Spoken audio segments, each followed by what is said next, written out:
And we're back with Record Live, Zanita. Great to have you back. Thank you. I have some sad news, Zanita. No. Do you have good news to follow it? I think so. I think we do. I'm The ready. sad news is that this is our last Record Live of the year. Crazy. That is somewhat sad. But the good news is that we're talking about a really good topic: how to end the year well. I don't know how you're feeling right at the moment, or any of those watching might be feeling. If you're anything like me, 2022 has been a little bit of a roller coaster. Let's just put it that way. And you know, some days it's like very much looking forward to the end of the year. Some days it's very much limping to the finish. So I don't know how you're feeling about this year, Zanita, but yeah, maybe we can start there. How are things going?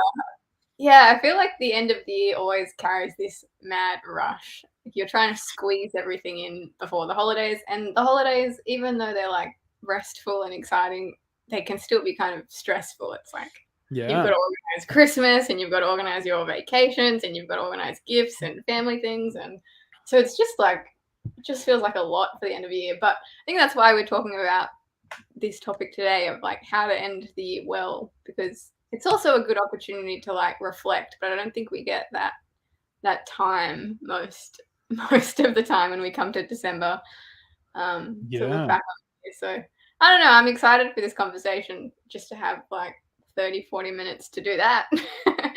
And it would be cool to hear as well, like if anyone's watching, how they're feeling about the end of the year. Yeah, please share in the comments where you're watching from and how you're feeling. I don't know. I feel like I've gone to a few funerals this year. There's been a lot of sickness. After a few years, we've had a child in the home who's been, no colds, no flus, no nothing, because we've been somewhat isolated for the past couple of years. And this year, I guess social connection has ramped up, more regular church attendance, back at school or daycare is happening. And it just feels like every time you get a bit of a roll on something, sickness or loss or something derails it. I don't know. That's how 2020 has felt a little bit for me. What about you, Zanita? What's 2020 been like? 2022? 2022, whatever year we're in. Whatever year I'm in. Yeah, 2022.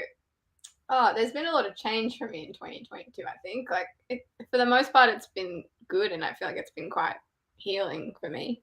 I haven't really been hit with children getting sick and things like that, but I've completely changed jobs, and I've moved, and I've kind of gained a lot of new friends, and I've started new hobbies, and so it's kind of been exciting for me. I think the last few years were really hard, but it's been quite positive, I think. So if you could have one word that sums up your year, what would it be? Oh. Would it be change? You said that a few times there. Yeah, maybe change. Let's use I feel like I want to use a more descriptive word than just change. Okay. I don't know. Well, you're a writer, a very good writer, Zanita, so I'm sure you can come up with something. Yeah, maybe as we go. But do you feel like this year has been, obviously the last few years have been crazy and unexpected, and I think the famous word was unprecedented last few years. Do you feel like this year has been a bit more normal, even though it maybe hasn't been great? The one word that's coming to mind for my year is grind. It's been a bit of a grind, just trying to get to the end. I feel like in some ways it's interesting what you say, because normal is different for everyone, and I don't know if any year ever is normal. I hear people are talking about seasons of life, or their word or their verse for the year, and how they're feeling. And for me, I don't think we'll necessarily ever go back to normal. In fact, if we reflect over a longer term than just the year, when I started working with Record, this kind of program wouldn't even be possible. right? We had the internet, but we didn't have the perception of the magazine as a multimedia ministry. It was just print, sort of, was the avenue that we're exploring. So I don't think we ever go back to normal in that sense. And I think in some ways, people use the phrase the new normal, the new way of living. I don't know that we'll ever get back to life before the pandemic. To me, a lot of stuff has changed and continues to change. War in Europe at the moment is putting prices ballistic. There's inflation and things like that, and cost of living is going up. So we're actually having to adapt and to change as we live, as we go along. And for me, that's been a little bit of the challenge of this year, is adjusting to not only the change in staff and things that we've had, but the change in society that we've had to address, to make sure we're still addressing the questions and the concerns that people have. It's been quite a ride. You said that you had to learn to adapt and change. What has that looked like? How have you gone about doing that? Yeah, well, I think for me, like, personally, professionally, there's been a lot of change. We've had an entirely new staff basically in the last year or two, with Signs and with Record as well. So we've had a lot of learning and growing and getting used to things, but we also want to put our own stamp on things, I guess. So we're trying to reach different audiences and expand what we do and make it effective and better and tap into new, just this morning we're talking about new technologies or new platforms, new opportunities. We've got to be adaptive, I guess, and evolve. But also, I just think people's their attitudes or their how they see the world is changing. I think because of the pandemic, we were disconnected. And when we've reconnected, we're sort of like, yay, we can reconnect. But I'm not sure how effectively we're doing that, or whether we're actually gone back to the same ways it was before. We've lost some things, I think. For me, I've lost certain regular connections or regular points of contact that I had with people that just haven't come back post-pandemic. And in some ways that's because, people haven't necessarily made the effort. I haven't made the effort, and that's fixable, I suppose. But at the same time, there's possibly more reluctance or resistance to get outside your bubble now. I've just noticed people have changed, I guess, just the situation. And that informs, of course, how you write, or what articles you choose, what things you put in our magazines in a professional context, but also things like church attendance, work attendance. Before it was like, come hell or high water, you'd find people at church on a Sabbath. If they had a bit of a sniffly nose, they'd still go because they had things to do at church, or they had things they didn't want to miss. Now it's much more acceptable. If you've got any symptoms of any kind of sickness, you're able to stay home. And I think it's not that people are using that as an excuse, but people aren't pushing themselves quite in that way anymore. But it does mean that social things are missing out, because anytime you feel a bit off, you're like, I don't want to go socialize. I don't want to go be in a space with other people. I'm just going to chill at home. I'm just going to, withdraw a little bit. And I think that's not necessarily a healthy thing, but I think it's what a lot of people are finding, the season that they're finding themselves in. Yeah, I read this article. I think it was in the Atlantic or something, towards maybe the tail end of COVID, and it was saying how it was kind of warning us that it was going to take a while for people to regain that like social muscle. And so that's how they were explaining it. It was like a muscle that, like, we haven't used this muscle for like however long COVID lasted, let's say 2 years. And so to get back to what we used to be like, that's going to take time, essentially. And people have, I guess, gotten used to being at their homes and being by themselves and just interacting with those like in their household or their direct people, I suppose. So I think that's probably what we're experiencing, like all of us, is that adjusting back to connections and doing that easily, because I think social anxiety is like incredibly higher than it used to be. Um, Mm. and that's something that I think a lot of people haven't really experienced up until now. But And probably aren't sure how to name or identify, and probably aren't yeah, even sure of how to deal. Like, I don't think we've come up with good ways to minimize some of that social anxiety to reconnect with people.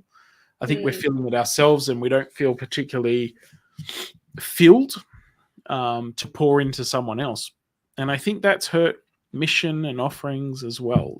Service projects. There's just not as many opportunities to serve and to do different things. And I think that's there's something that needs to be addressed. That's something in our DNA as Christians, that we need to be doing outreach and service projects and that sort of thing.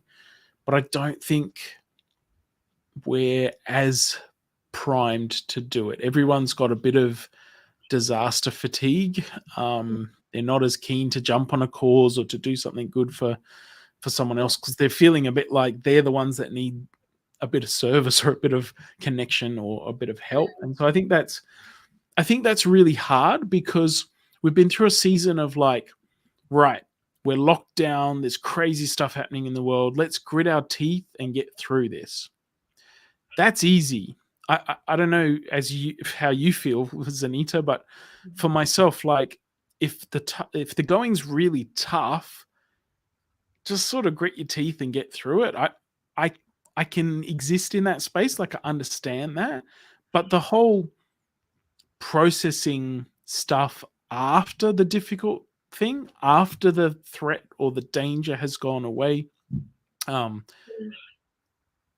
moving past that, when it may not be acknowledged, you may not even know how you're feeling in and of yourself. Like, how do you pick up the pieces and move on? When is it finished? Is it not finished? Is it just a lull in the world at the moment that we're experiencing? Like, there's no clear guidelines, and I think we're sort of all navigating that space. Like, what is the world right now?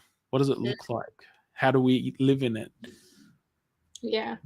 I guess that's obviously we can't really answer what if COVID's going to come back, or if something else is going to happen, or if this war is going to happen. Like, we're never really going to have that clear insight as to what's going to come next. And so I think that's when we need to learn how to find peace, like just Yeah. in whatever. And I heard someone say recently that peace was a practice, and I thought that was a cool term, because on Mm. Record Live we talk about like how to be practical all the time, and we don't often think of peace as something to be practical, and we think of it just as like a feeling or something that we get from God, or like, but there are things that you can do to like get in that state of peace, or to experience peace, or to Yeah. regulate your nervous system if that's what is causing you to feel like Yeah. angst or Yeah. unrest, or and so I How do think you do it, Zanita? How do you find peace? Do you have do you have techniques, or do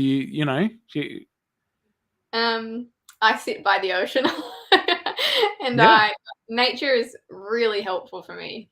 Probably the most helpful thing. And I think also like being with positive people helps, and like gratitude helps, just like intentionally looking for things, or not even gratitude, sometimes just savoring certain moments, like Right. savoring a tiny moment of the day and sitting in it, instead of just like rushing from one thing to the other. Or um yeah, I mean, I think finding peace kind of looks different for all of us. I have my certain ways, like those. For Yeah. you, it might be like listening to music, or I don't know. What is it for you? How do you find Yeah. it?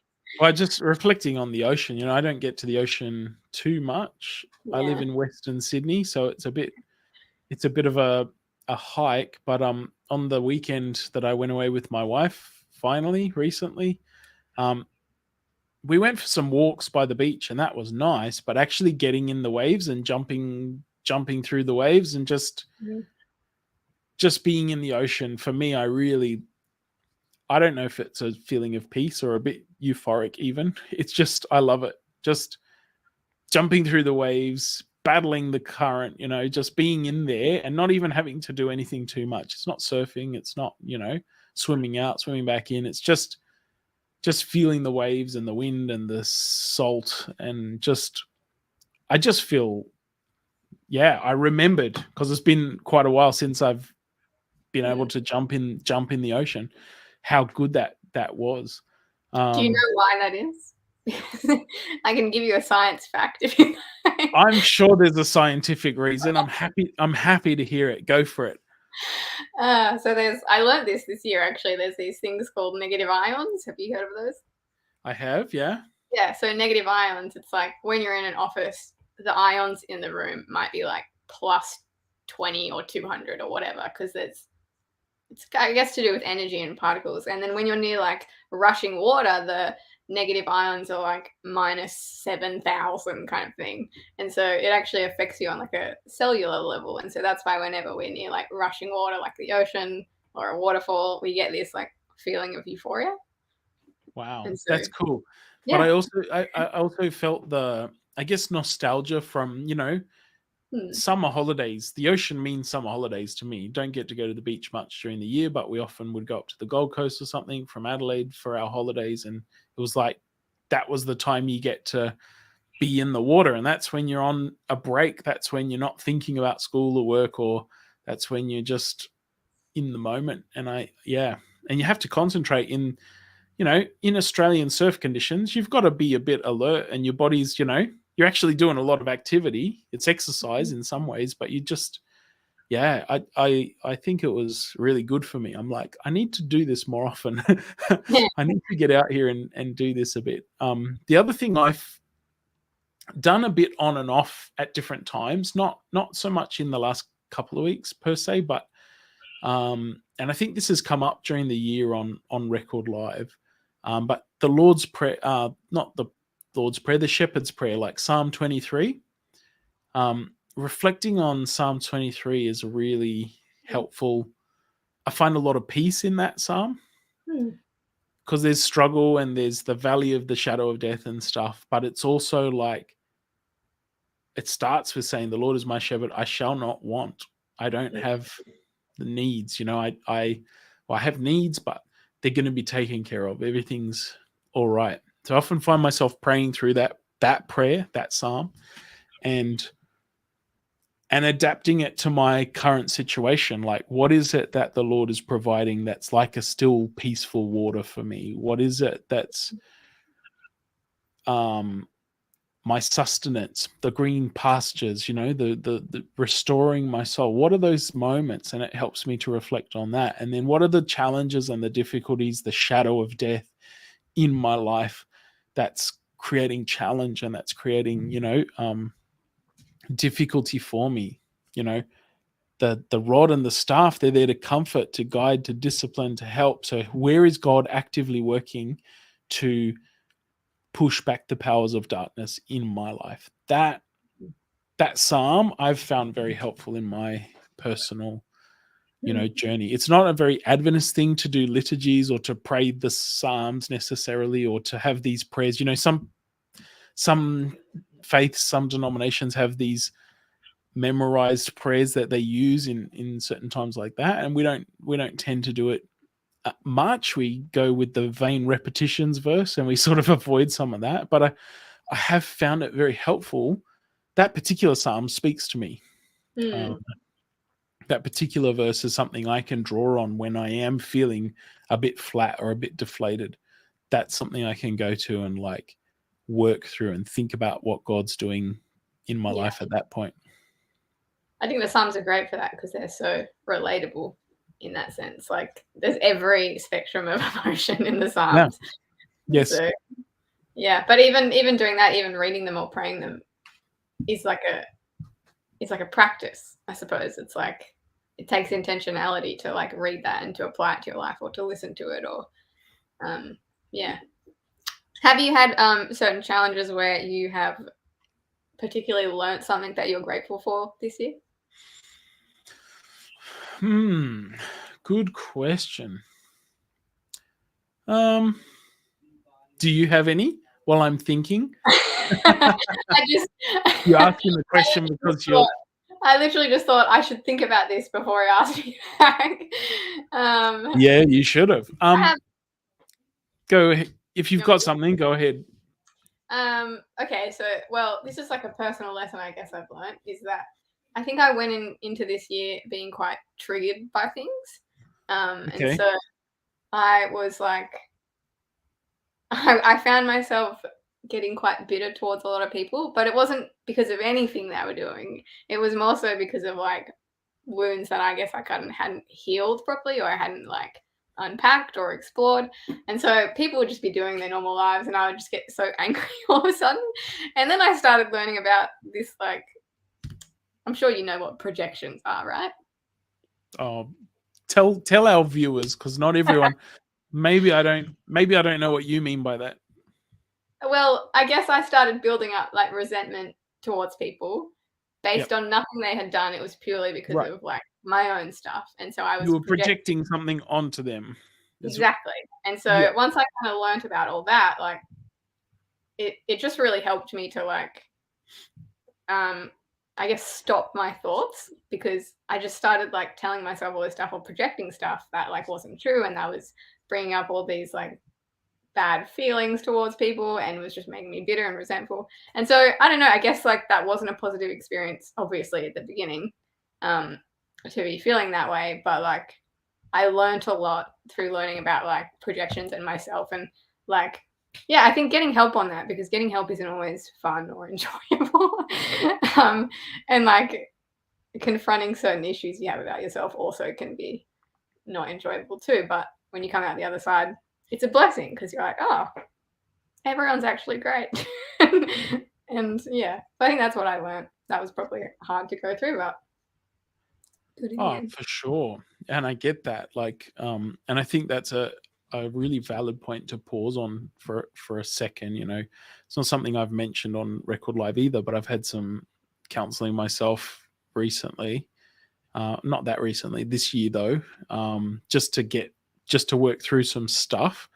And I've felt like it's been very helpful. I've learned a lot about myself, yes, but there's no clear lesson in terms of, oh, I can point to this lesson. It's improving myself. It's I'm thankful just to have sort of found a more positive outlook.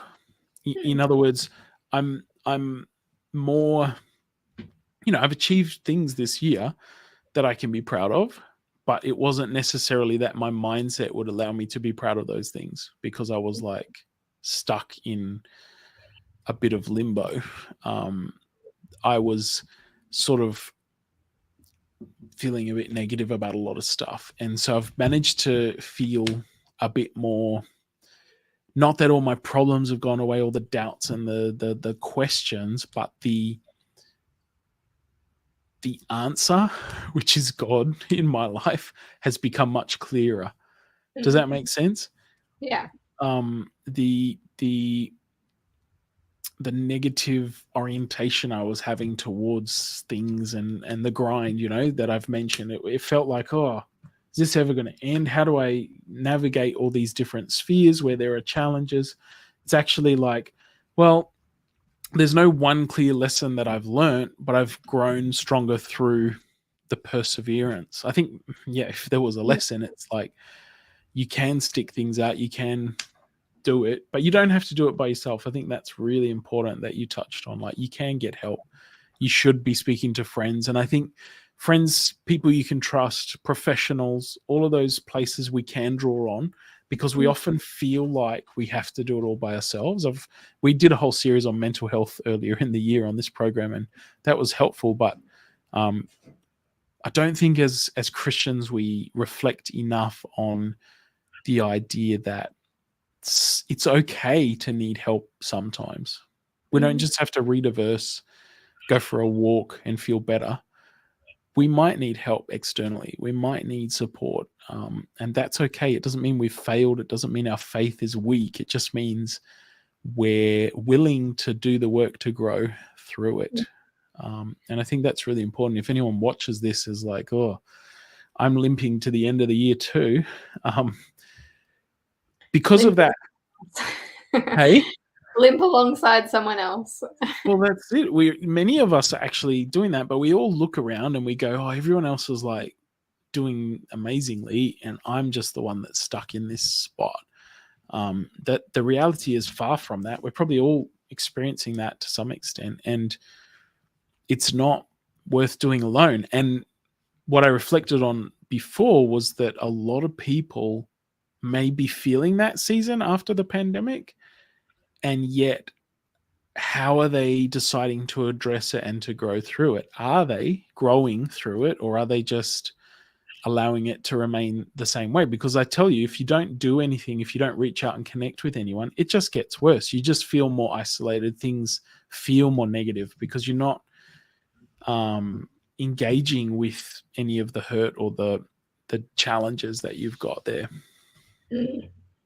Yeah, we spoke about like the social muscle earlier on, like 20 minutes ago, after COVID, that we have to kind of reflex. And it reminds me of there's this psychological term that's called exposure therapy. And it basically is talking about how in order to overcome fears, you have to expose yourself to them, which none of us like to do. Like that's what we all run from. And so I think because people maybe don't recognize like the disconnect that's happening, or they don't recognize the problem or can't put words to it, they're not exposing themselves to it because our natural response is to just run when we do something. So yeah.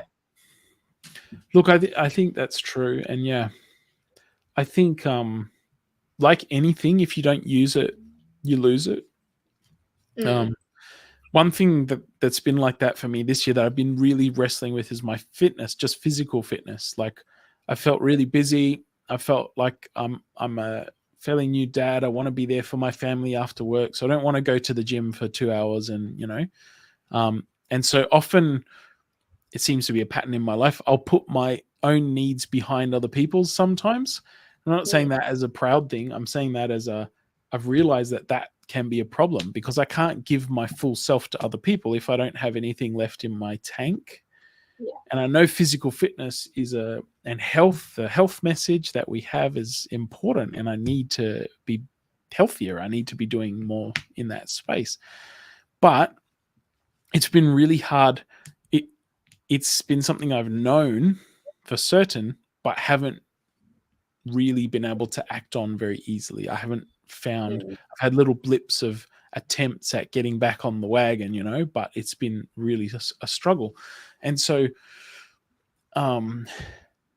that's hard, knowing what you have to do, but not finding the energy to do it, or not feeling like you can create space in your own self to do it. But I think that's so important, to take time for yourself to recharge, to find ways to, expend energy, to have catharsis and get out the negative feelings by burning some calories, creating some dopamine, getting your happy buzz on.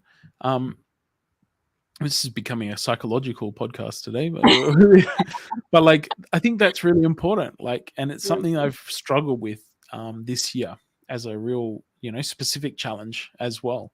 But that feeds into other things, because if you're not physically looking after yourself, your mental health suffers. And it's like an exercise. My fitness has gone down because I'm not using it. I'm not maintaining it. I'm not keeping it. And so then when I try and do something that I could do 12 months ago, I realize, oh heck, I can't do that anymore. I've got to build up to that point because I've lost the muscle. I'm not exercising the muscle that enabled me to do that before.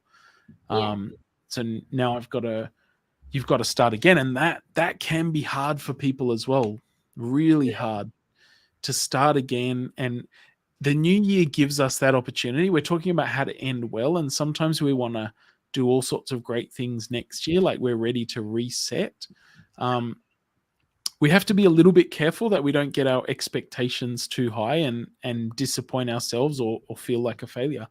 But at the same time, it's an opportunity to go reflect on where we want to get to and how to exercise some of those muscles that we feel we've lost over time, or create new muscles that we didn't have before, that are going to bring positive things into our lives.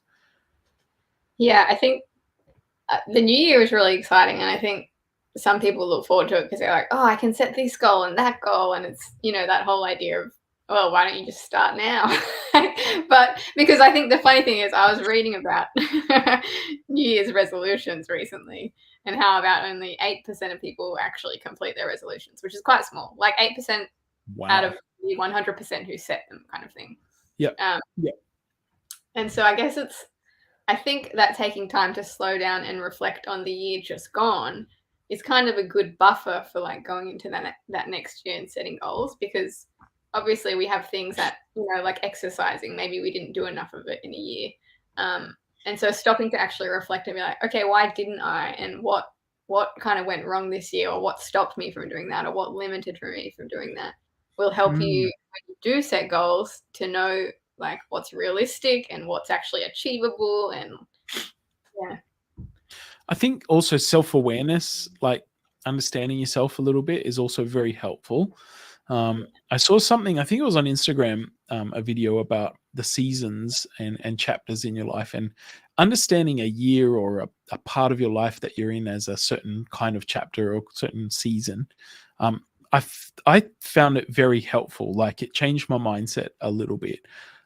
Because, for example, when you have a toddler in the house, you can easily lament all the lost opportunities. Like you can't see your friends as much or whatever. You've got to invest in your child and you've got other things to do. Um, that can be really hard if you have all these goals and all these professionally driven, things that you're trying to hit.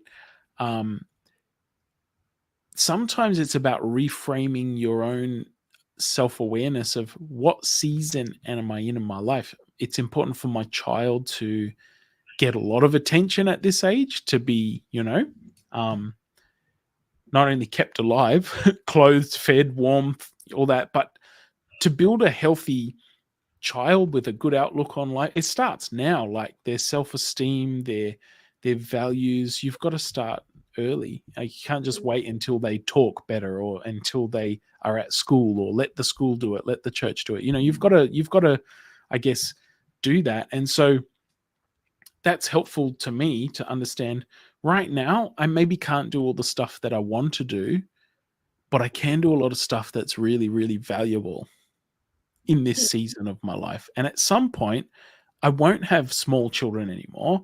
I'll be missing that phase, that chapter. It's very easy to miss what we had before, to miss, our glory days, as you as you will. But we always have that nostalgia for like, oh, I wish it was like it was last year. I wish it was like it was the year before. And we miss that opportunity to live in the moment and to really be content. I think contentment is a word that's coming up out of this conversation for me. Like finding, and you reflected on it before, actually being actually present in the moment instead of thinking about 15 other different things and trying to do that at the same time. Actually finding contentment in the moments that we're in is actually a really positive way to peace. If we can get back to where we where we started this conversation, in some ways, I've found awareness of the chapter that you're in your life will help you to find contentment, because you're only achieving what's expected to achieve. You're not setting unrealistic expectations on yourself because you think you're in the, you know, I'm going to conquer the world chapter of your life, when you're really in the I'm a parent of small children chapter of your life. Now, not that you can't do and achieve great things if you have small children, but it's a slightly different mindset. It's a slightly different stage of life, and you have to understand that you're in a different place. I think that's been helpful for me. Hmm. I like that. I feel like you could put that on a quote card. I don't even remember what you said now, which is a bummer, but finding contentment in the chapter you're in. Yeah. Rah, rah, rah. I think it's really important. I got to I I got like to contribute a chapter. This book was done by the Adventist Church in Europe, The Happiness. It's about finding happiness, and they asked me to contribute a chapter, and my chapter begins with the words, "Unmet expectations are the thief of joy." that. Hmm. And I think for me, that's been something that I've noticed in myself and in others. When our expectations aren't met, it really can upset us. But that's not about other people. Often we take it out on other people or the people around us or us not being good enough. But often it's because the expectations were unrealistic in the first place. We set things up for ourselves that we set ourselves up to fail because we take big goals instead of achievable ones. We take long-term planning instead of like, let's just take each day at a time and find contentment and joy in the space that we're at. Yeah, I like that. We discussed a lot on Record Live. Anyone who watches regularly will know that we end every conversation with, practically, what can we do? And we've talked about a lot of things on Record Live, and so I'm kind of wondering if there's anything that has stood out to you in all of the interviews that we've done, and what, if anything, have you put into practice? That's a good question. Am I practicing what I preach is what you're asking me. Or if you'd rather answer this question, we've had conversation have you really enjoyed, I guess? Yeah. I've enjoyed all of them, to be honest. We started the year with some perspectives on Ukraine, the situation there, and the Adventist Church's stance towards military service, and we had a military chaplain on. I found those conversations really, really interesting, just because it was a practical, like, the world, some parts of the world are going into war right now. How does our faith come up against that? Like, what do we do? And there were obviously different perspectives on that we explored. The mental health stuff was really helpful and challenging. The series that we did on mental health, and we've had other random guests throughout the year who have all, I've enjoyed every interview that we've had. Honestly, it's been a lot of fun. I guess with the practical, if I could sum it up, I feel like there's a bit of a theme, and it boils down to really. I always think, oh, that's a really good practical thing when our guest shares something, or when we're having a conversation, we come to that. I guess some of our conversations that we've just had on our own or out of articles in Record have been around surrender and peace and contentment and some of these topics, commitment and mission. And I guess it's like, start simple. That's the first practical tip. And for me, the other one that comes out is love one another. Like, it's right there in the Gospels. It seems very easy, but it's really hard. That song just popped into my head. What the world needs now is love.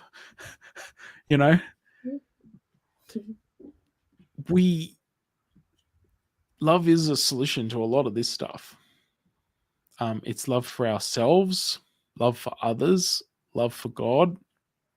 Just having more love would be helpful to solve a lot of these problems. And I guess looking for practical ways, one thing that stood out to me was your story about the 7-Eleven clerk.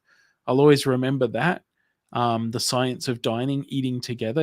That episode was really good, but I guess the idea of, you saw this guy a bit regularly in the local, little shop. So you asked him to join you because he didn't have other social stuff going on. So you hang out with the friends group that, when you were doing stuff. I think, man, that's a simple thing to do, just to invite someone or to have an event, have a meal and to hang out. I think it's got to be broken down into those sort of things. I think that's why we try and end on a practical note every week, because it's like starting there. Now, the second part of your question, I haven't implemented that. I haven't invited anyone over this year. I haven't done any of that sort of stuff. Still time. What I have done is tried to, I guess, get a bit more prayer and devotional life back on track. A few conversations led to some of that. trying to make myself to get up earlier, read the Bible in the morning, that sort of thing. Obviously, some of those things, spiritual disciplines, they often come up when we're talking about how do we do something, where do we start? It's great to stay grounded and rooted in the Word of God. We have to stay connected to the power source. I get that. We all get that. We hear it all the time, but it's sometimes hard to do. And when we do it, we see the benefits. There are benefits from that. But again, we have seasons where we're really on fire with it and we're doing really well. And we have others where we're not doing so well, or we're finding it harder to connect. And I've found it this year, some parts of this year, quite hard to do. And so for me, it's a small win just to make myself do that a few mornings in a row, and just to be able to get that time before work and try that. What about you, Zanita? Something you've taken away, or your favorite guest this year? I think, I've enjoyed a lot of them, actually. I liked the missionary people we had on. I liked the mental health series. There's heaps of them. They were all great. I think maybe a few things that I took away. I remember we had Mary Ellen, who used to do Record Live. We had her on. She was talking about creating margins in your life. So basically creating space so that when distractions came up, or when you met someone at 7-Eleven, you had time to put them in your life, basically. And so that's something that I think I've been more intentional about, is just creating space of nothingness in my schedule, because I'm the type of person who just crams every hour. And so, creating margins has been really helpful for me, and just put me in a better place of rest, I think, even in the business. I also really enjoyed your conversation with Josh Stothers. I wasn't on that one. Yes. He was talking about prayer, how instead of it being like an emergency fire escape, it's something that holds you together. And he talked about it as in there's a plant that grows that holds sand together. He forgot the name of it too. Mangroves? Mangroves. Mangroves.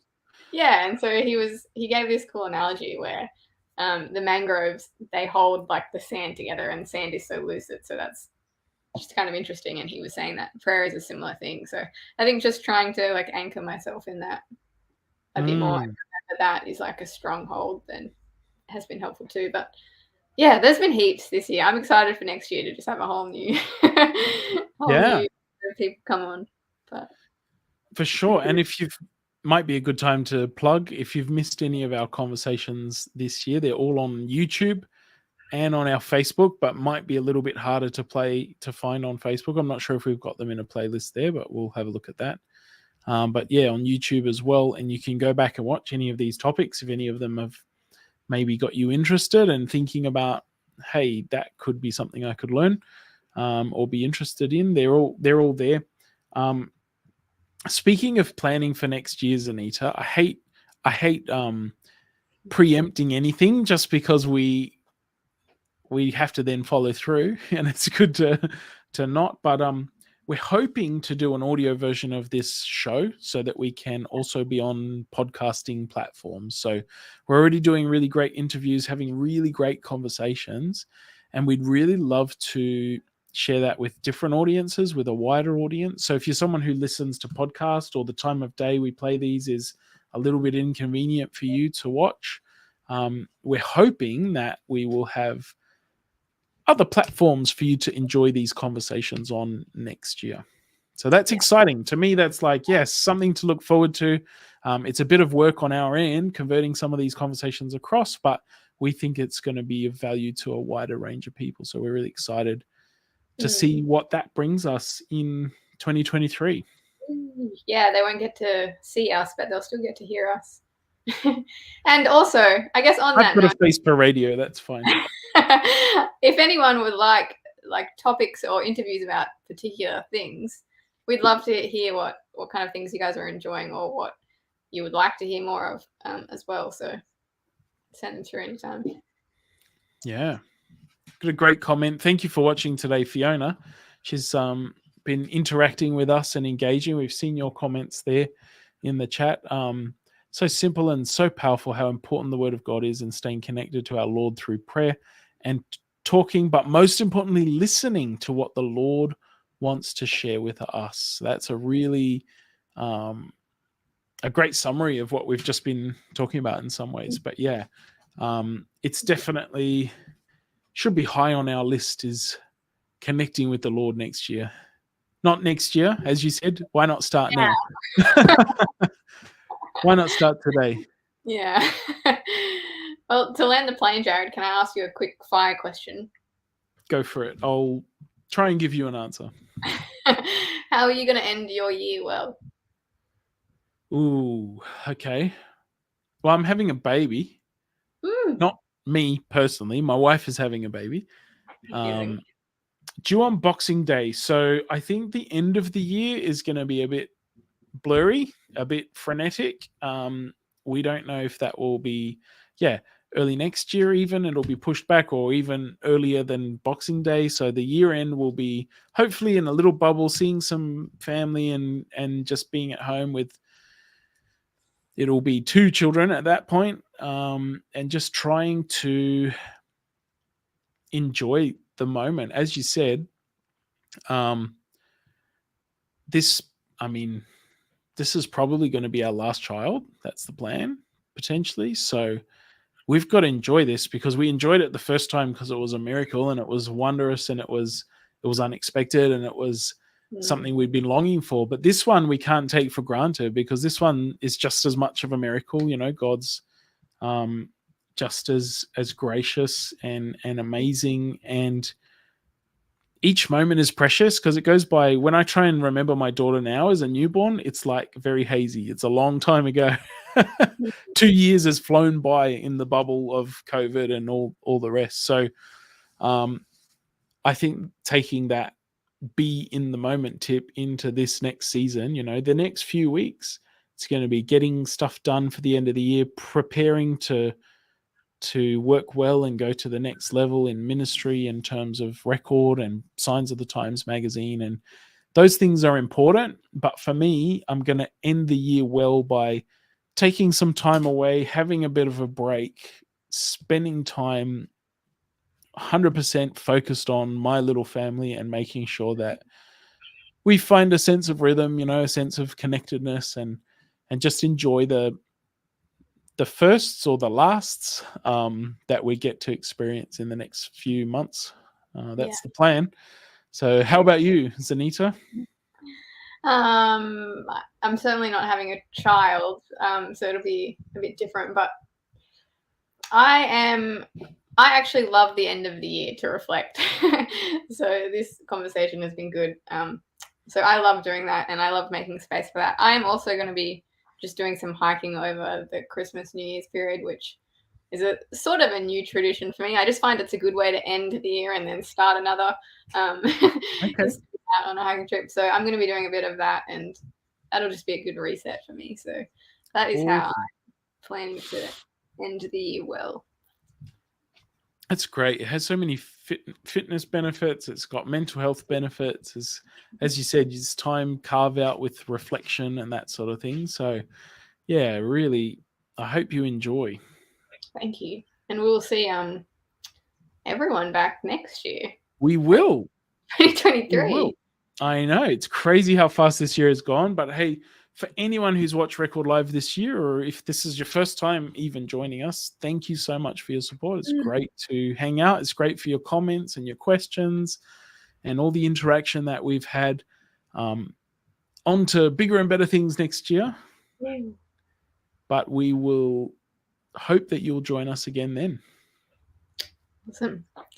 See you in 2023, everyone. Yeah, stay safe and find contentment and presence over the holiday. And I don't mean wrapped up presents. I mean your presence 100% with your family over the holiday season. God bless, and we'll see you next year. See you later.